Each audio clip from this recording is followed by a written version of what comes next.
Welcome property investors. This is the Building in Perth podcast. If you're a property investor or you're curious about investing in property in Western Australia, this is the podcast for you. The reason for that is we're not going to hold back. We're not going to sugarcoat things. We're certainly not going to bullshit you. And we're going to exploit everything that you need to know. There's a lot of negative press at the moment in WA regarding building, and it doesn't have to be. So what we're going to do is help you navigate through that bullshit and create your wealth free of charge. We're just giving you this information. Every month we're going to have special guests on who are industry professionals, and then we're going to release an episode every single Monday. So you're not going to miss anything. So please stay tuned, like, subscribe so you never miss anything, and enjoy. Boom, and we're back. Welcome everybody to the Building in Perth podcast. I am your host, Chris Holland. I'm going to get straight into this one. This topic, this podcast is going to be about building brokers. Now, this is not going to be going down too favourably, I would imagine, because there's about 19 million building brokers, self-proclaimed builders out there, experts in the division, 25, 40 builders on the panel. Everyone all of a sudden is a building broker. They're going to make your job so easy and so much more streamless, and it costs you nothing. Bollocks. I'm just calling it out bollocks. I was one of the first building brokers in Perth 6 years ago. My company was called thehouseandlandexpert.com. At the time, that was a great industry. It was a new sort of field. There wasn't many building brokers, if any. I think there was maybe one or two of us guys at the start that done this. I'd done it for about 3 years. Really did help a lot of clients. 92 in my first year, to be specific. Absolutely kicked it out the park. The difference that was, it wasn't something that was offered at that point in time. I was self-funded. I wasn't backed by any builders. I'd done it all myself, got my own office, blah, blah, blah, blah, blah. And I had a panel of builders that I truly trusted. The difference is with me, I am a registered builder. I've been in the building game since I was 16 is when I started my apprenticeship. It's all I know, okay? Now you're seeing building brokers that are ex-failed businessmen or ex-tradies who are great. They're probably one of the better ones I would go along with. Ex-Coca-Cola salesmen, all sorts of people, right? Mortgage brokers are some building brokers are mortgage brokers, which is really good for certain aspects. But in short, this bollocks, I just want to clear up a few things, right? So I stopped about 3 years ago building broken, purely because builders could not, and this wasn't so much the builders' fault, right? When the government grants came in and COVID came in and whatnot, a lot of builders just could not keep up with the demand. So what they were doing is still taking on deals, still signing up clients through me indirectly, in-house, etc., but they weren't delivering their guarantees of, say, 12 months at the time, good quality. And that was because there was not a lot of trades available. Simple as that. There was so much work to be done and only a limited amount of trades to be available. So the quality of work dropped, and I wasn't happy providing certain things to my clients where I'm truly not in control of. The builder's in control of. The building broker's just the middleman. So what a building broker does, guys, is he or she is the middleman between the builder and the client. So you're the client, you're going around display villages, you're looking at different builders, and you want to really navigate through what the best builder is for what you want and your budget. You're going to disclose all this information to a building broker. They're going to tell you they're going to prepare plans, which predominantly they'll use other builders' plans, which they've got permission to, which is great. You'll give them what type of inclusions you want, but the biggest thing is budget, right? And then this bollocks that I hear, we're going to tender it out to builders. In which fucking world do these guys live in where they think a load of builders are going to go, yep, all right, we'll compete. How many builders are we up against this week? All right, 15 for this client. Yeah, I'll give my best price because I really need this at the moment. Builders are still maxed out. Builders are still actually not taking on certain deals. Builders are at their capacity still, and it's only ever going to keep going. So right now, is building broken, or are building brokers worthwhile? No. Are they fuck? I'm just saying it straight now. At the moment, no. Years ago, yes. Maybe in the future, yes. Are building brokers worth the value right this minute? I do not believe so. Now, they're probably normally people that have worked for certain companies, one or two different companies in the past, started this themselves. They probably still sell for those companies, but they've also got a few other builders on the panel, right? The difference is at the moment is, like I just said, they are not in control. Builders are busy. Builders are not looking for work. So if builders were looking for work, yes, go for a building broker. Second thing, they're free of charge. Bollocks. They don't. They get paid a higher commission. than what you do if you go direct to the builder. So I'm not saying necessarily you have to go to a display home, but if you do go to a display home and you speak with the consultant in the display village, he's on a flat commission of 8 to 12, let's say, $6,000 to $10,000 per deal. So it's good money, right? But they're sitting there, they're working, they're speaking to these clients face to face. They're doing the sweat equity. A building broker gets paid a lot more than that, a lot more. Let's just say that, about 50% more. Okay, so you do the maths on that yourself. Building brokers charge more money, and the reason they charge more money is they bring in the client for their own source of marketing. They do a little bit of work. You know, they might qualify you and send you to a mortgage broker, do all your financials for you. And then they will get a base idea of what you want. They'll show you a list of plans that they've already got the prices for. So don't be bullshitty that it's a custom design plan.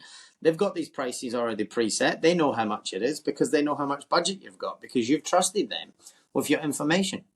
You've gave them the opportunity to do a credit check. You've gave them the opportunity to run your finances and see how much you can borrow. They know how much savings you've got in the bank, and then they will pick a house out that sounds close as possible to what you've told them or tailored that you need.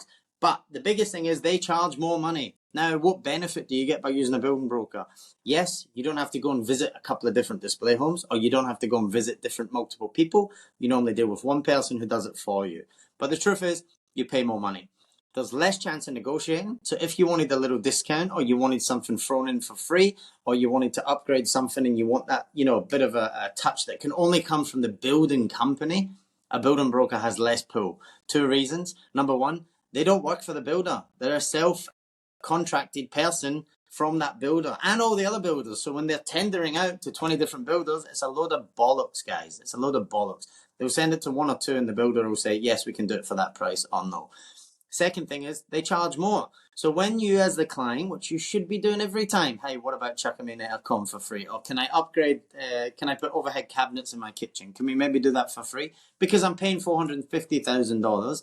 The chances with the building broker getting that put in for you for free is nil. It's null and void. They ain't going to get any discounts for you.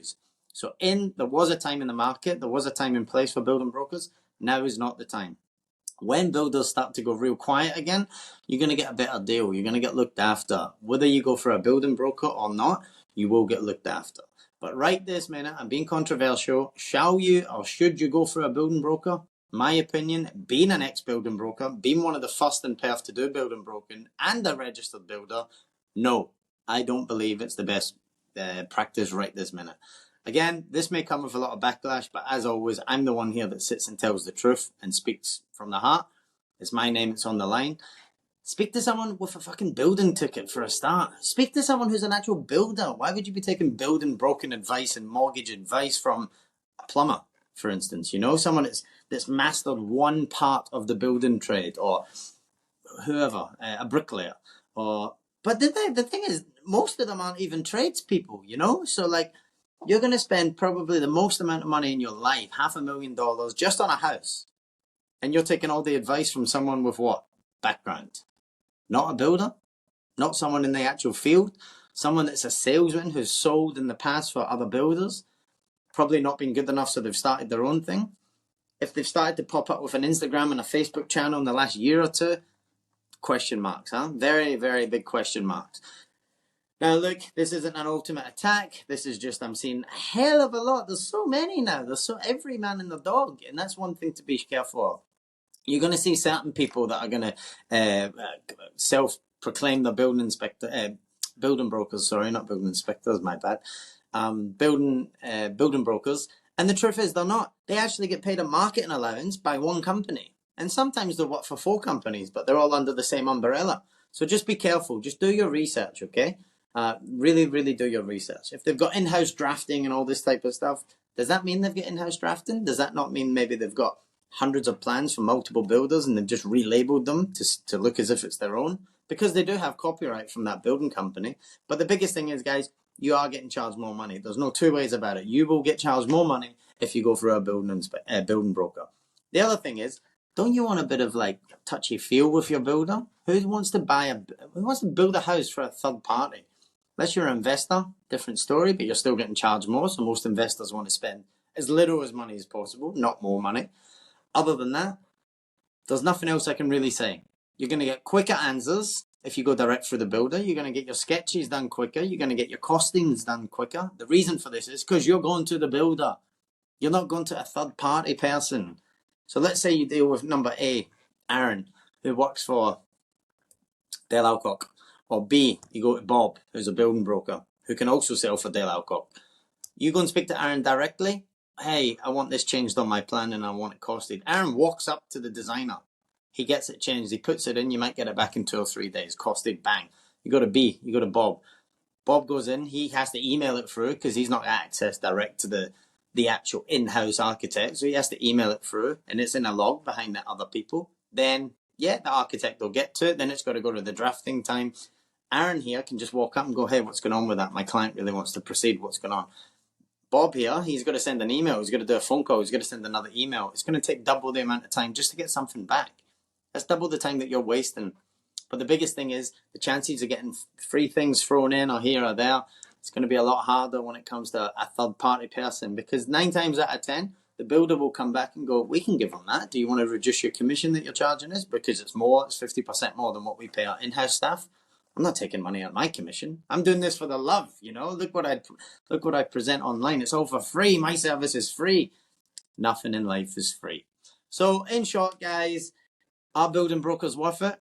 No, not in this market and not at this time. Were they worth it? Absolutely. Will they be a value to people in the future? I believe they absolutely will. Am I saying definitely don't touch a building broker? No. Ultimately, when you're purchasing a home, go with whoever you trust. Go with whoever you have the best chemistry with. They answer your phone calls when you call. They email back to you quite responsively. Whatever company they're working to, it's normally who you've got the best connection with. Okay, that's what I would say is my recommendation. This other thing about, you know, they'll check up on your house during construction and all this type of stuff. Things that I used to do. I used to promote all this myself. And at that time, I would have a bit of a pull. I would go to site and I'd know the supervisors and I'd say, hey, by the way, this is missing or the client's picked this or whatever. Do you mind sorting it? Nowadays, when builders are so busy, fuck off, mate. You're not even contracted to us. You've got no pull. You actually have zero pull. You get paid a commission, you get paid it at sign up, or you get paid it at slab down, or you get paid it at settlement. After then, go away. You're not interested. We take over and we liaise with the clients. So just be skeptical, guys. Building brokers, I don't believe they're worth it at the moment, but they definitely cost you more money. All right? So in that, if you're dealing with a building broker and you're having good service and you're having a good time, stay with them. Absolutely, because that's number one. As long as you trust them and the communication's good and they're giving you the best service possible, fantastic. Okay? Other than that, you're spending that much money.